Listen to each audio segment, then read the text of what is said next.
Hi guys, good morning. Welcome to Pugad Beach here in Lianga, Surigao del Sur. It's already 6 a.m. and pindot kayo ang kuan guys. Sunrise. Baka ng mga kids naligo na sayo kayo.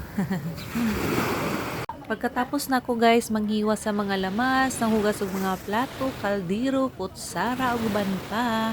Of course, magkapi na dayon ta guys ug magkaon og bingka. Before ta guys mulangoy diha sa dagat, dapat na isulod ang atong tiyan para dili ta mabugnawan or masakitan og tiyan.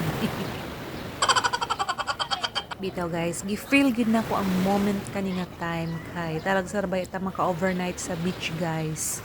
The best feeling gid siya guys nga kanang nagkapika atubang sa dagat, madungog nimo ang balud, mga tingog sa langga, makalanghap ka og fresh air unya ma-witness nimo ang sunrise. Ako guys, dili ko morning type person, tagdugay gid ko magmata pero pag naa ako sa beach, sayo kaayo magmata oy.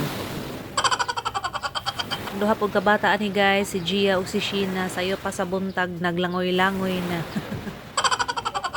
Kanang mga bataa guys, muundang ra na sila pangaligo kung manguli na, ingana sila kabuyag.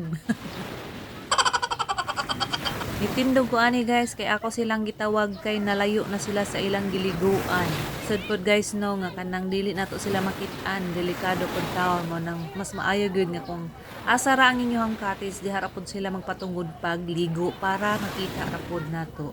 Syempre guys, safety first kita guys kay bisag kanang linaw ang dagat, gagmay ra ang balod, pero di lang gid kumpiyansa kayo know na patakabalo sa mga panghitabo. So dapat labi na kung natin kauban ng mga bata at huwag na silang tanaw-tanawon permanente. Tapos na ko guys, nagkaon sa bingka o nag-inom sa akong coffee. Nibalik na din ko sa among cottage kaya mag-ilis na ko sa pangniligo. Yun lang guys. Thanks for watching. See you in my next vlog. Bye!